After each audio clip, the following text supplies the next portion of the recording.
First, they knocked off Blockbuster. Then, they took our TV. And now the dagger's in the side of Hollywood. This bold move is just going to twist it.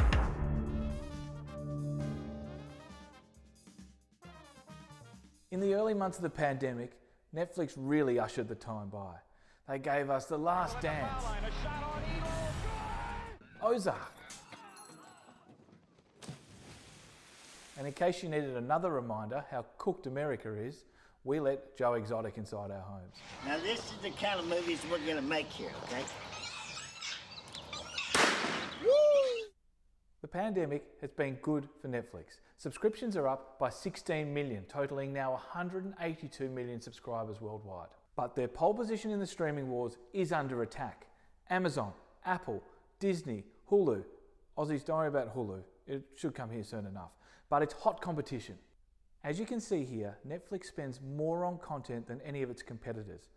But when we look at the war chest of cash their competitors have, look at Amazon and Apple, it's like, let me think of a metaphor.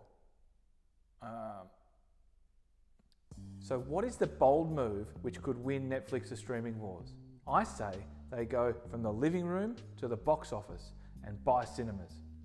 Now Netflix has a history of bold moves. They started out mailing DVDs, then moved into streaming, and now they're spending $16 billion on Oscar-winning content. Thank you, Netflix. Now hear me out. Cinema chains have been hit hard by the pandemic. It's probably going to be deep into 2021 before we can go back there, let alone want to. So if you're going to buy a cinema chain, now is the time. And the prize purchase would be AMC Media, America's biggest cinema chain, with 891 cinemas and a market cap of a measly $472 million. Bit of perspective, that's only 2% of Netflix's value. And Netflix had better make their move soon. It's been reported that Jeff Bezos is sniffing around AMC Media too. Buying AMC Media for Jeff is like buying a caramello koala at the checkout. And just like we thought it was impossible that Amazon would ever consider moving into bricks and mortar, it's kind of the same thing with Netflix. If they bought up cinemas, it would extend their advantage in the streaming wars. Now we caught a glimpse of a Netflix red carpet when Scorsese insisted The Irishman be screened in a cinema. He insisted for two main reasons. The first, a love of film. The second, to qualify for the Oscars, you need your film to be screened in a cinema. So Netflix bought the Paris Cinema in New York City and premiered The Irishman. But the red carpet hasn't been rolled out since. Now here's the question. Would you pay $1 a day for a golden ticket to the movies? Go and see whatever you want. And then when you come home, you can stream whatever you want. And if Netflix owns cinemas, of course we'd be able to see the big films there too. And likely as part of our subscription, be able to stream them at home. And this takes money out of Google Play and Apple Movies pockets, which is always nice. They would be able to create brand experiences beyond the living room, just like Disney did with Disneyland.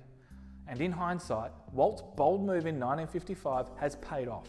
Last year, Disney parks accounted for 37% of Disney's total $70 billion in revenue. And film purists will stop looking at Netflix like the great disruptor and now the great accelerator, taking billions of dollars in production money and channeling it through the mecca of Hollywood, the cinema. And that's the bold move for Netflix. Buy AMC cinemas and then come down to Australia and snap up Village or Hoyts and level up the streaming wars. If you want bold moves to appear in your feed first, hit follow or subscribe here. And if you have an idea for a bold move and want to go on the record, just in case it comes off, don't worry, I'll credit you. Email me, tommy@futuresandwich.com. See you next time.